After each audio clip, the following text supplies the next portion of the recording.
মা তামাসসাকতুম বিহিমা কিতাবাল্লাহ ওয়া সুন্নাত রাসূলিহি। আমি নবী তোমাদের কাছ থেকে বিদায় নেব, আর কোনদিন আমি নবী তোমাদের সামনে আসবো না। আমি নবী দুটো নিয়ামত রেখে গেলাম উম্মত, এটা যেন তুমি ভুলো না। বলে হুজুর নিয়ামত দুটো কি কি বলো? নবী বলে তারাকতু ফিকুম আমরাইন লাম তাদিল্লু মা তামাসসাকতুম বিহিমা কিতাবাল্লাহ ওয়া সুন্নাত রাসূলিহি। এক নম্বর নিয়ামতের নাম হলো কালামুল্লাহ। কি? জোরে বলেন, কালামুল্লাহ। আর দ্বিতীয় নাম্বার নিয়ামত হলো নবী মুহাম্মাদুর সাল্লাল্লাহু আলাইহি ওয়াসাল্লাম। এই দুটো নিয়ামত আমার আর আপনার কাছে নবী রেখে দিয়ে গেল। এই দুটো নিয়ামত আমাকে আর আপনাকে মেনে নিতে হবে। এই দুটো নিয়ামতে আমাকে আর আপনাকে বিশ্বাস করে নিতে হবে। যদি এই দুটো নিয়ামতের উপরে আমি আর আপনি বিশ্বাস করে নিতে পারি, নিজের জীবনটা যদি ওই রকম ভাবে পরিচালনা করতে পারি, কসম খোদার পাকের রব্বে কারীম শুনিয়ে দিয়েছে, বান্দা শুনে নে, দুনিয়াতে কোনো বিপদ হবে না, আখিরাতে কোনো বিপদ হবে না, জাহান্নাম কবরে কোনো বিপদ হবে না, পুলসিরাতে কোনো বিপদ হবে না, কোনো জায়গাতে কোনো বিপদ হবে না। আর সব জায়গাতে শান্তির সঙ্গে তুমি জীবন যাপন করবে। আমি আল্লাহ কোনো জায়গাতে কষ্ট তোমাকে দেব না। এই দুটো নিয়ামত আমাকে আর আপনাকে মেনে নিতে হবে, পরিপূর্ণ বিশ্বাস রাখতে হবে, পরিপূর্ণ ইয়াকিন রাখতে হবে এর উপরে। যদি আমি আর আপনি এই দুটো নিয়ামতের উপরে বিশ্বাস না রাখতে পারি, কোরআনে কারিমের উপরে যদি বিশ্বাস না রাখতে পারি, রাসূলের সুন্নাহ যদি সঠিকভাবে মানতে না পারি, তাহলে সব জায়গাতে দুনিয়াতে তো শান্তি পেয়ে যাব, কসম খোদায়ে পাকের কবর, হাসর, মিজান, পুলসিরাত কোনো জায়গাতে শান্তি আপনি পাবেন না। কারণ আমাকে আর আপনাকে জান্নাতি হওয়ার জন্য দুটো নিয়ামত আল্লাহ রাসূল রেখে দিয়ে গেছেন। একটা হলো কোরআন আর আরেকটা হলো আল্লাহ রাসূলের সুন্নাহ। মানুষ যখন এই দুটো নিয়ামতকে মেনে নেবে, এই দুটো নিয়ামত মেনে নিলে প্রতিটা মানুষ সে একদম আল্লাহ পাকের ওলি হয়ে যাবে, সে কোনোদিন আর অন্যরকম হতে পারে না। কারণ কোরআন এমন একটা সম্পদ, যে সম্পদের ভিতরে দুনিয়ার সবকিছু আছে। কোরআন এমন একটা নিয়ামত, যে নিয়ামতের ভিতরে দুনিয়ার সবকিছু আছে। এমন কোনো জিনিস নাই যেটা কোরআনের মধ্যে নাই। তাই আল্লাহ পাক আমাকে আর আপনাকে সুন্দরভাবে কোরআনটা দিয়েছেন। আর কোরআনটা যাতে বুঝতে পারি, এজন্য গাইড মাস্টারটা নবীকে আমার আর আপনার কাছে দিয়ে দিয়েছেন, আর শুনিয়ে দিয়েছে উম্মত, শুনিয়ে দিয়েছে বান্দা, শুনে নাও, আমি আল্লাহ তোমাকে কোরআনটাকে দিয়ে দিলাম, এটাকে যেন তোমরা ছেড়ো না। আমি আল্লাহ তোমাকে আমার কোরআন দিলাম, এটাকে যেন তুমি ভুলো না। আমি আল্লাহ তোমাকে আমার কোরআন দিলাম, এটাকে যেন দূরে সরিয়ে দিও না। আমরা কোরআনটাকে একদম দূরে সরিয়ে দিয়ে দুনিয়ার সব কিছুকে আপন করে নিয়েছি, যার কারণে প্রতিটা জায়গাতে, প্রতিটা মুহূর্তে আমি আর আপনি বিপদের মধ্যে পড়ে গেছি। কারণ আমরা হলাম বুদ্ধিমান, আমাদেরকে আল্লাহ বুদ্ধি দিয়েছে, আকল দিয়েছে, সবকিছু দিয়েছে, আর শুনিয়ে দিয়েছে ইন্না শাররাদ দাওয়াব ইনদাল্লাহি সুম্মুম বুকমুল্লাযিনা লা ইয়াকিলুন। দুনিয়াতে সবথেকে বড় হতভাগা হলো তারা, জ্ঞান, বিবেক, বুদ্ধি, আকল থাকার পরে কাজে লাগায় না। জোরে বলেন, কাজে লাগায় না যারা। আচ্ছা, আপনাদের একটা গল্প, একটা ঘটনা শোনাই, বুদ্ধির ঘটনা। আমরা তো মনে করি আমাদের মতন বুদ্ধি দুনিয়াতে আর কারো নাই, কিন্তু একটা বুদ্ধি কাকে বলে খালি একটু দেখুন। হযরতে ইউসুফ আলা নবিয়িনা আলাইহিস সালাতু ওয়াস সালামের নাম শুনেছেন বা? সবাই শুনেছেন? শুনেছেন। আচ্ছা, ইউসুফ আলাইহিস সালাতু ওয়াস সালামকে তার ভাইরা মারার জন্য তাকে কুয়াতে ফেলে দিয়েছিলেন, এটা শুনেছেন? শুনেছেন। কে ফেলেছিল? জোরে বলেন। তানার ভাইরা। তানার 10টা ভাই ছিল। ভাইরা তানার উপরে রাগ করে, যে বাপ তাকে বেশি ভালোবাসে, তাই তানাকে কুয়াতে ফেলে মারতে চেয়েছিল, যে এ যদি মারা যায় তাহলে বাপ আমাদেরকে ভালোবাসবে, আমাদেরকে এ করবে। এইরকম বুদ্ধিমান কারা? কিরকম? তারা ভাইকে কুয়াতে ফেলে দিয়ে তার জামাটা খুলে নিয়ে বাপের কাছে গিয়ে বলেছে, আব্বা হয়ে গেছে, কাজ শেষ। বলে কি? বলে বাঘে খেয়ে ফেলেছে। তো বাপ সেদিনকে বলেছিল যে কি শিকারি বাঘ খেলো রে বাবা, জামার ভিতর থেকে আমার ইউসুফকে খেয়ে নিল, কিন্তু জামা কিচ্ছু হলো না। এই এরা 10 ভাই, এদের বুদ্ধি কেমন দেখেন। একদিন 10 ভাই রাস্তা থেকে হেঁটে যাচ্ছে, বুঝলেন, রাস্তা থেকে 10 ভাই একসঙ্গে হেঁটে যাচ্ছে। তো যেতে যেতে এক ভাই বলছে, জানো আমাদের আগে না এই রাস্তা থেকে একটা গাই গরু চলে গেছে। ভালো করে ঘটনাটা শুনবেন, এটা গল্প বলছি না আমি, ঘটনা বলছি, বাস্তব ঘটনা। একজন বলছে, জানো আমাদের আগে না এই রাস্তা থেকে একটা গাই গরু চলে গেছে। আর এক ভাই বলছে, বলে যে গরুটা গিয়েছে সেই গরুটা একটা চোখ কানা। কি বুঝলেন, একটা চোখ কানা। আর এক ভাই বলছে, যে গরুটা গিয়েছে সেই গরুটা মিনিমাম 7 কিংবা 8 মাসের গর্ভ হবে, তার পেটে বাচ্চা 7 কিংবা 8 মাস। তো সবাই এরকম বলা কওয়া করছে, ভাই ভাই এরকম বলা কওয়া করছে। তো এখন ওই এলাকার একটা গরু চুরি হয়েছে, গাই গরু, একটা চোখ কানা, পেটে 7-8 মাসের বাচ্চা চুরি হয়ে গেছে। এখন মালিক রাস্তার ধারে দাঁড়িয়েছিল, বলে এই চোর এদিকে আয়। বলে কি? বলে আমার গরু চুরি করেছিস তোরা? বলে না, আমরা নবীর বেটা ইয়াকুব আলাইহিস সালামের ছেলে, আমরা চোর না, আমরা চুরি করতে পারি না। তোরা যদি চুরি না করলি তো তোরা বললি কি করে যে একটা গরু গেছে, গাই গরু 7-8 মাসের গভন, চোখে একটা কানা, তোরা বললি কি করে বল? সেটা তো মানে আপনার কি বলে, হেলে গরু হতে পারতো। তো একেবারে যে গাই গরু গেল, তোরা ডাইরেক্ট কি করে বললি তোরাই চোর? বাদশার দরবারে চোর, বাদশার দরবারে হাজির করেছে। তো বাদশার দরবারে যাওয়ার পরে বাদশা জিজ্ঞাসা করছে, তোরা চুরি করেছিস? না, আমরা ইয়াকুব আলাইহিস সালামের সন্তান, আমরা নবীর বেটা, আমরা চুরি করতে পারি না। চুরি করিস নি? আচ্ছা ঠিক আছে, বিচার হচ্ছে। এক কাজ করো, মেহমান এসছে, নবীর সন্তান বলে কথা, ওদেরকে নাস্তা করাবো। তো নাস্তা করতে বসিয়েছে। তো ভাই ভাই সব একসঙ্গে নাস্তা করতে বসেছে। বসার পরে এখন নাস্তা করছে, আর এক ভাই বলছে, জানো এই রুটিটা যে তৈরি করেছে না, এই রুটিটা যে তৈরি করেছে তার হায়েজ হয়েছে। কি হয়েছে? হায়েজ হয়েছে। আর এক ভাই বলছে, আচ্ছা এটা কথা শুনেছো? আরে কি? এই এলাকার যে বাদশাহ, ওই বাদশার জন্মের দোষ আছে। কি বুঝলে? বুঝতে পারেন নাই মনে হচ্ছে। এই এলাকার যে বাদশাহ, ওই বাদশার জন্মের দোষ আছে। তো বাদশাহ চিন্তা করছে, আমার তো জন্ম নিয়ে কিছু কথাবার্তা আছে, তো আমিও জানি ছোটবেলা থেকে, কিন্তু এই আজব এই গাইবী খবর এরা জানলো কেমনে? ধর আগে এদেরকে ধর, ওদিকে কি হয়েছে পরে হবে, আগে এদিকে ধর। বলছে আচ্ছা এই রুটিটা যে তৈরি করেছে তার যে মাসিক হয়েছে তোরা কি করে বুঝলি? বলছে আমরা বুদ্ধি করে বলেছি। বুদ্ধি করে বলেছিস মানে? তো বিশাল বুদ্ধি তো। বলছে হ্যাঁ আমরা বুদ্ধি করে বলেছি। বলছে কিরকম বুদ্ধি? বলছে আমরা যখন রুটি খাচ্ছি তো প্রতিটা রুটি দেখছি মাঝখানে একটু করে কাঁচা রয়ে যাচ্ছে। তো আমি ভাবলাম যে এই রুটিটা করেছে তার নিশ্চয়ই কোনো একটা সমস্যা হচ্ছে, তা না হলে সবকটা রুটি এইরকম কেন হবে? তো মেয়েদের এই মাসিকটা একটা মাসের সমস্যা, অর্থাৎ এই মাসিক না হলে এটা হতো না। বাচ্চা তো অবাক হয়ে গেছে, তো আজব বুদ্ধি, কি ব্যাপার, কি বুঝলেন? আচ্ছা ঠিক আছে, বাদশার যে জন্মের দোষ আছে তোরা বললি কি করে? বলে ও আমরা ওই রকম বুদ্ধি করে বলেছি। বলে কি বুদ্ধি?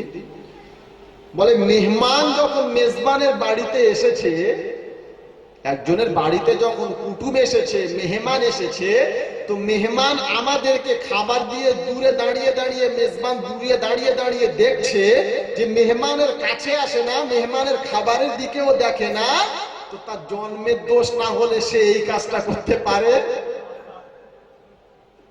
বাদশা চিন্তা করছে আজব বুদ্ধি রে দিন, কাদের পাল্লায় পড়েছি আমি, কি বুঝলেন? খবর নিয়ে দেখছে যে বাদশা তো জানে যে তার জন্ম নিয়ে একটা সমস্যা আছে, কিন্তু এই গাইবী খবর এরা জানলো কি করে? ঠিক আছে ওসব যা হয়েছে বাদ দে, তোরা যে গরুটা চুরি করলি কি খবর? বলে হুজুর আমরা গরু চুরি করি না, আমরা আন্দাজে বুদ্ধি করে বলেছি। বলে কি করে বুঝলি? বলে আমরা যখন রাস্তা থেকে হেঁটে যাচ্ছিলাম তো দেখলাম যে একটা গরুর পায়ের দাগ আছে ওখানে। ঠিক আছে গরু গেছে, ঠিক আছে এটা মেনে নিলাম, কিন্তু সেই গরুটা যে গাই গরু হেলে গরু না ওটা তোরা কি করে বুঝলি?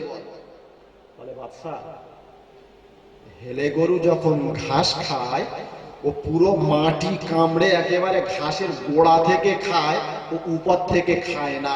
আর গাই গরু যখন ঘাস খায় ও শুধু আগা কেটে কেটে খায়, ও গোড়া পর্যন্ত কামড়ায় না। বাদশা বলল তাই তো। আচ্ছা ঠিক আছে, তো ওইটা যে 8 মাসের গাভী ওটা তোরা কি করে বুঝলি? বাদশা আপনিও কি করে বাদশা হলেন আমরা বুঝতে পারছি না। একটা গাই গরু সে হেঁটে যাচ্ছে, আমরা দেখছি যে তার সামনের থেকে পিছনের পাটা একটু বেশি চাপা আছে, অর্থাৎ আমরা বুঝে নিলাম যে ওর পেটে বাচ্চা আছে, আর বাচ্চাটা মিনিমাম 7-8 মাসের বাচ্চা হবে, তা না হলে এতটা ওজন হতো না।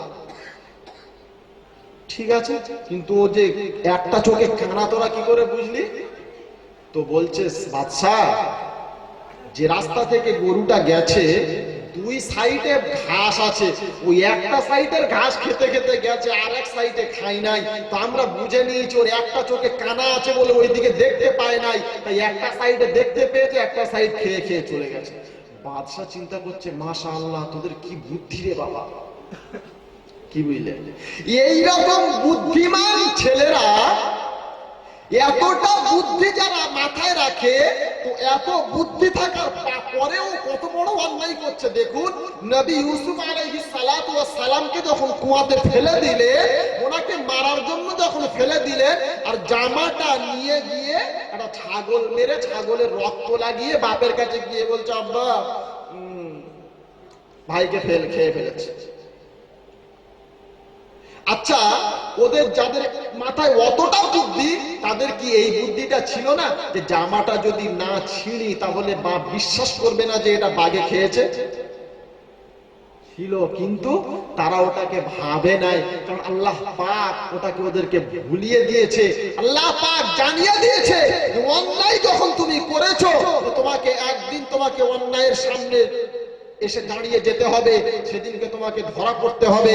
আল্লাহ পাক রব্বুল আলামিন আমাকে আর আপনাকে দিমাগ দিয়েছে, বুদ্ধি দিয়েছে, আকল দিয়েছে, সবকিছু দিয়েছে, আর শুনিয়ে দিয়েছে বান্দা আমি আল্লাহ তোমাকে শুনিয়ে দিলাম, তুমি বুঝবে না বলে আমি আমার নবীকে তোমাদের কাছে পাঠিয়ে দিলাম। আর নবী এসে একটাই কথা শুনিয়ে দিয়েছে, ফাযাক্কির ইন্নামা আনতা মুযাক্কির লাস্তা আলাইহিম বিমুসাইতির ইল্লা মান তাওয়াল্লা ওয়া কাফার ফায়ুআযিবুহুল্লাহুল আযাবাল আকবার ইন্না ইলাইনা ইয়াবাহুম সুম্মা ইন্না আলাইনা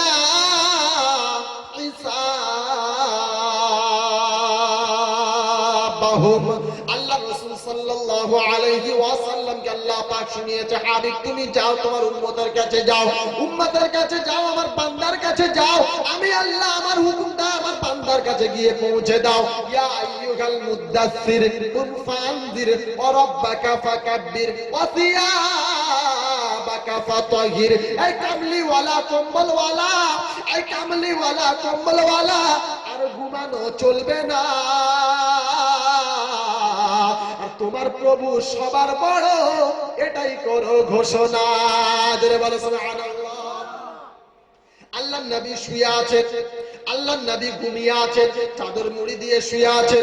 জিবরিল আমিনকে স্বপ্নে দেখেছেন, জিবরিল আমিনকে ডাইরেক্ট দেখেছেন। নবী আমার জ্বর এসে গেছে গায়েতে, আম্মাজান খাদিজার কাছে এসে বলেছে, ইয়া খাদিজা জাম্মিলুনি জাম্মিলুনি, আমাকে চাদর দিয়ে ঢাকা দিয়ে দাও, আমি এই রকম একজনকে দেখেছি, আমাকে চাদর দিয়ে ঢাকা দিয়ে দাও, আমার বড় ভয় করে, আমার বড় ভয় হচ্ছে, আমার বড় ভয় করছে। আল্লাহর নবীকে আম্মাজান খাদিজা ভালো করে চাদর দিয়ে ঢাকা দিয়ে দিয়েছে, আল্লাহর নবী চাদর মুড়ি দিয়ে শুয়ে আছে। আল্লাহ পাক ডাক দিয়ে বলেছেন, ইয়া আইয়ুহাল মুদাসসির কুম ফানজির ওয়া রাব্বাকা ফাকাব্বির। আই কামলি ওয়ালা কুম্বল ওয়ালা, আর ঘুমালে চলবে না, আর তোমার প্রভু সবার বড়, এটাই করো ঘোষণা। আল্লাহ নবী শুনিয়ে দিয়েছেন ফাযাক্কির ইন্নামা আনতা মুযাক্কির লাস্তা আলাইহিম বিমুসাইতির। আল্লাহ নবী যখন কলমার দাওয়াত দিলেন, যতদিন আল্লাহ নবী কলমার দাওয়াত দেয় নাই, নামাজের কথা বলে নাই, ততদিন মক্কার মানুষেরা আমার নবীকে কি বলে ডেকেছিল বাপ? হ্যাঁ বাপ, সবাই কথা বলুন। ঘুমিয়ে পড়লেন নাকি? আল আমিন বলে ডেকেছিল। কি বলে? as-সাদিক বলে ডেকেছিল। আমানতদার দেখতে চাও, ওই দেখো মুহাম্মদকে দেখো, আব্দুল্লাহর বেটাকে দেখো। সত্যবাদী দেখতে চাও, ওই দেখো আব্দুল্লাহর বেটাকে দেখো। যতদিন আমার নবী কলমার দাওয়াত দেয় নাই, নামাজের কথা বলে নাই, ততদিন মক্কার মানুষেরা নয়নের মনির মতন আমার নবীকে দেখতেন। কোনদিন নবীকে একটা বড় কথা বলে নাই, কোনদিন কষ্ট দেয় নাই, কোনদিন কিছু বলে নাই। সব সময় আমার নবীকে আদরের নজরে দেখতেন, সব সময় আমার নবীকে ভালোবাসার নজরে দেখতেন, সব সময় আমার নবীকে আদর করতেন, ভালোবাসতেন। কিন্তু যখন নবী আমার আল্লাহ পাকের হুকুম পেল, নবুয়ত পেয়ে গেল, আর যখন শুনিয়ে দিলেন মান ক্বালা লা ইলাহা ইল্লাল্লাহ, তখনই মক্কার মানুষেরা ডাইরেক্ট বলেছিল তাব্বাল্লাকা ইয়া মুহাম্মদ আলী হাদা দাওয়াতানা। মুহাম্মদ তুমি পাগল হয়ে গেছে, এই জন্য আমাদেরকে ডেকেছো? আমার আল্লাহওয়ালা বন্ধুরা, আল্লাহ পাক শোনাচ্ছে ফাযাক্কির ইন্নামা আনতা মুযাক্কির। হাবিব যাও যাও যাও। আল্লাহ নবী যখন আল্লাহ পাকের হুকুমগুলো শোনাতে শুরু করলো, কলমার দাওয়াত যখন দিতে শুরু করলো, কোরআনের দাওয়াত যখন দিতে শুরু করলো, নামাজের কথা যখন মানুষের সামনে বলতে লাগলো, তখন আল্লাহ নবী যখন কোরআনের কথা বললো, নামাজের কথা বললো, আল্লাহ পাকের বড়ত্বের কথা বললো, আল্লাহ পাকের মহত্বের কথা বললো, যখন নবী আমার শুনিয়ে দিল না তোমরা সব খোদাকে ছেড়ে দাও, একটার খোদা, একটাই খোদার ইবাদত করো, একটা আল্লাহকে আল্লাহ বলে মেনে নাও, গাছের পূজা ছেড়ে দাও, মাছের পূজা ছেড়ে দাও, লিঙ্গের পূজা ছেড়ে দাও, সাপের পূজা ছেড়ে দাও, মূর্তির পূজা ছেড়ে দাও, সব পূজা তোমরা ছেড়ে দাও, আর এক আল্লাহকে তোমরা আল্লাহ বলে স্বীকার করে নাও, ওই এক আল্লাহকে তোমরা পূজা করো, কারণ একজন মাত্র স্রষ্টা, আর কেউ স্রষ্টা হতে পারে না।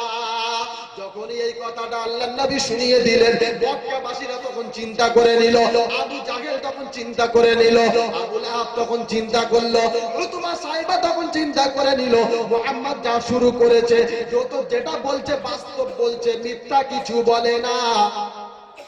কিন্তু মানুষ যদি ওর কথাটা শুনে নেয়, তাহলে আমাদের ব্যবসা কিন্তু আর জোরে বলেন চলবে না।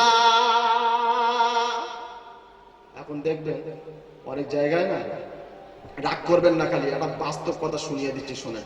এখন অনেক জায়গায় দেখবেন মাজার ব্যবসা শুরু হয়েছে, আমাদের গুটিয়ারিতেও ঠিক ওইটা শুরু হয়ে গেছে। সেদিন গেলাম, সে আর কি বলবো, সে বলা যাবে না। পাথর চাপড়ি গত বছরের দাওয়াত ছিল, ওখানে একদম মাজারের পাশে দাওয়াত ছিল, বুঝলেন তো। গেলাম, চিন্তা করলাম যে আল্লাহর ওলির মাজার, একটু জিয়ারত করে নি।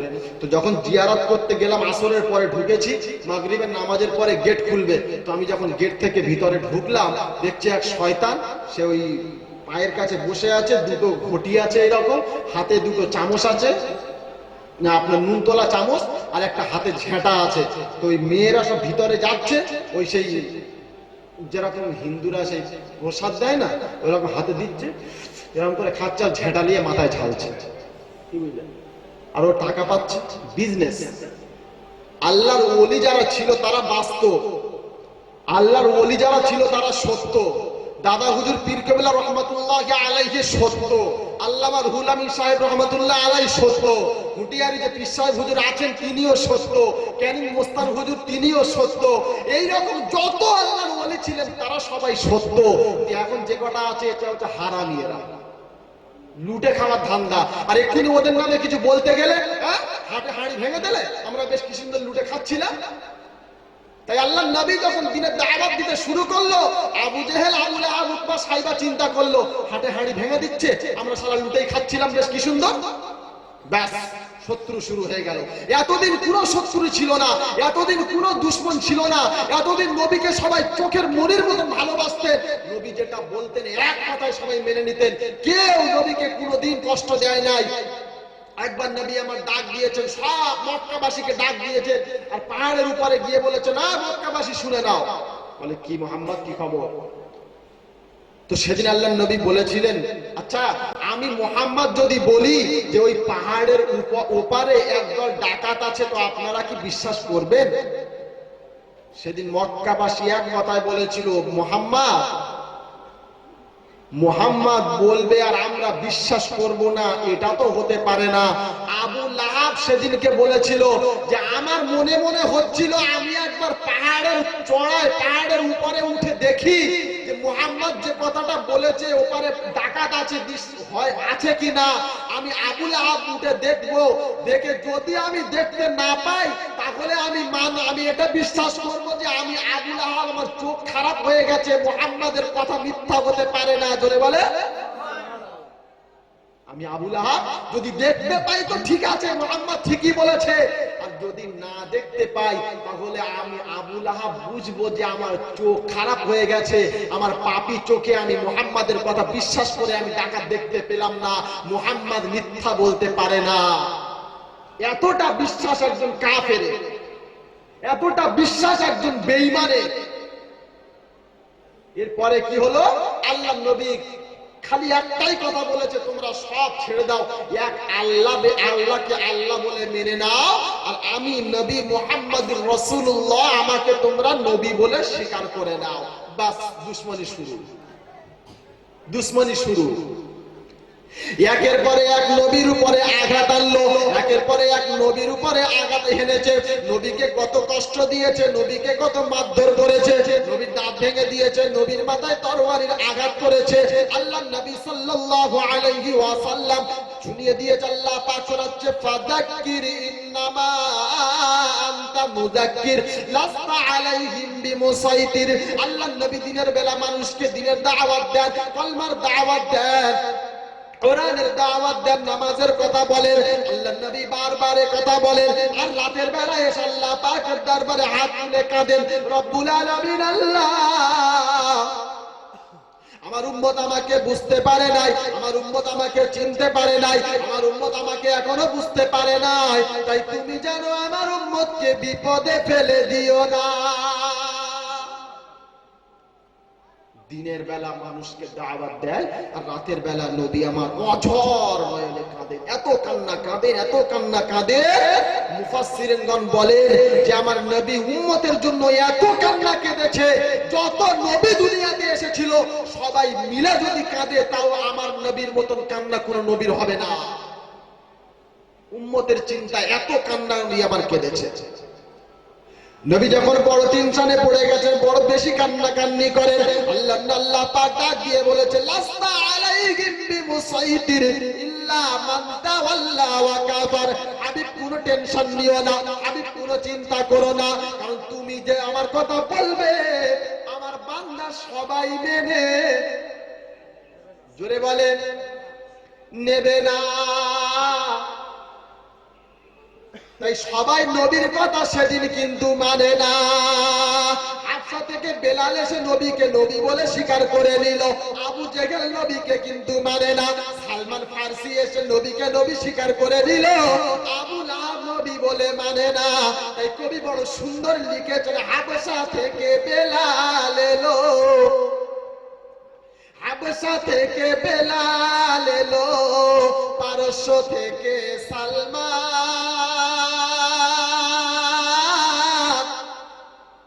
আর রুম থেকে সাহিব এসে তারা হলো মুসলমান।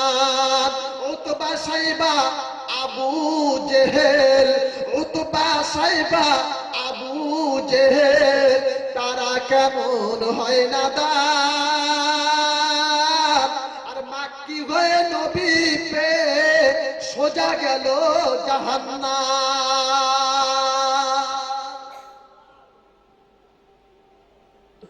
কোথা থেকে সালমান, হযরতে বেলাল কোথা থেকে এসে আল্লাহর নবীর হাতে হাত দিয়ে মুসলমান হয়ে গেছে, ইসলাম গ্রহণ করেছে, ঈমানকে মেনে নিয়েছে, কলমা পড়ে নিয়েছে। আল্লাহ পাক দুনিয়াতে তাদেরকে জান্নাতের সার্টিফিকেট দিয়ে দিয়েছে, এরাই হলো জান্নাতি। জোরে বলে, তারা কোথা থেকে এসে তারা জান্নাতি হয়ে গেছে। আল্লাহ রাসূল বলেন, যখন আমি মিরাজে গিয়েছিলাম, আমি মিরাজে যাওয়ার পরে জান্নাত জাহান্নাম ভ্রমণ করলাম, তো আমি জান্নাতে গেলাম। জান্নাতে যাওয়ার পরে আমি যখন জান্নাতে যাচ্ছিলাম, হঠাৎ করে আমি একটা আওয়াজ পেলাম। আমি জিবরিল আমিনকে জিজ্ঞাসা করলাম, জিবরিল এই আওয়াজটা কার? সেদিনকে আল্লাহর নবী বলেছিলেন, আল্লাহর নবী দুনিয়াতে আসার পরে বলেছিলেন যে আমি জান্নাতে যখন গেলাম, আমি মিরাজে যখন গেলাম, আমি জান্নাত ভ্রমণ করতে গেলাম, আমি জান্নাতে গিয়ে শুনতে পেয়েছি হযরতে বেলালের পায়ের আওয়াজ। ধরে বলেন সুবহানাল্লাহ। তাকবীর দেন, নারায়ে তাকবীর, নারায়ে তাকবীর, নারায়ে তাকবীর। সালাতু সালাম গো আমার, দরুদ সালাম গো আমার গো নবী মুস্তাফা, তোমরা যদি যাও গো মদিনায়, তোমরা যদি যাও গো মদিনায়।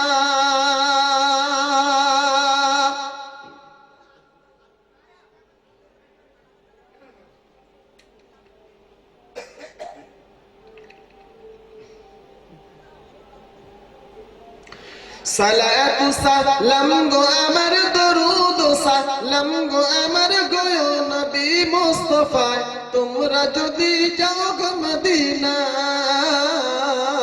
তোমরা যদি যাও গো মদিনা, মদিনা তোমরা যদি যাও গো মদিনা,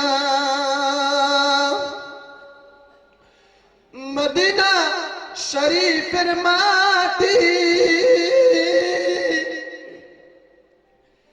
সোনার চেয়ে অধিক খাঁটি গো, এমন পবিত্র মাটি, এমন পবিত্র মাটি আমার নবীর রওজায়, তোমরা যদি যাও গো মদিনা, তোমরা যদি যাও গো মদিনা। সালাতু সালাম গো আমার, দরুদ সালাম গো আমার গো নবী মুস্তাফা, তোমরা যদি যাও গো মদিনা, তোমরা যদি যাও গো মদিনা। মদিনা শরীফের মাটি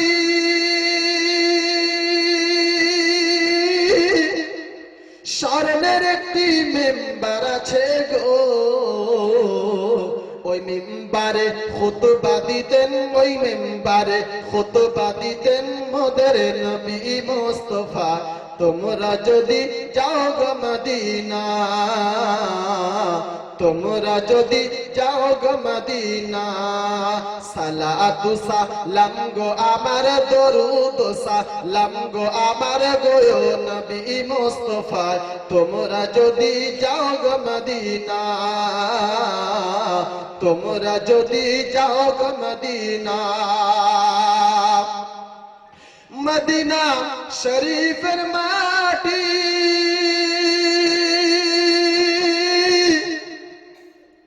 স্বর্ণের একটি আসন আছে গো, ওই আসনে শুয়ে আছেন, ওই আসনে শুয়ে আছেন জিন্দা নবী মুস্তাফা, তোমরা যদি যাও গো মদিনা, তোমরা যদি যাও গো মদিনা। সালাতু সালাম গো আমার, দরুদ সালাম গো আমার গো নবী মুস্তাফা, তোমরা যদি যাও গো মদিনা, তোমরা যদি যাও গো মদিনা। দরুদ আল্লাহুম্মা সাল্লি আলা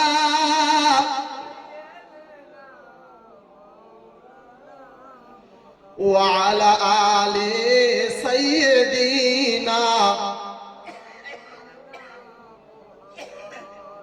আল্লাহ পাক রব্বুল আলামিন ডাক দিয়ে বলেছিল, হাবিব শুনে না, দাও, অত কান্নাকাটি করো না, অত কান্নাকাটি করো না, উম্মতের জন্য অত চিন্তা তুমি করো না। আমি আল্লাহ তোমাকে শুনিয়ে দিলাম হাবিব, সবাই তোমার কথা মেনে নেবে না। ফাযাক্কির ইন্নামা আনতা মুযাক্কির লাস্তা আলাইহিম বিমুসাইতির ইল্লা মান তাওয়াল্লা ওয়া কাফার ফায়ুআযিবুহুল্লাহুল আযাবাল আকবার। হাবিব তুমি চিন্তা করো না, হাবিব তুমি বেশি চিন্তা করো না, কারণ সবাই তোমার কথাটা মেনে নেবে না। তবে যারা তোমার কথাটা মানবে না তাদেরকে তুমি একটাই কথা শুনিয়ে দাও, ফায়ুআযিবুহুল্লাহুল আযাবাল আকবার, তোমার জন্য কঠিন আযাবের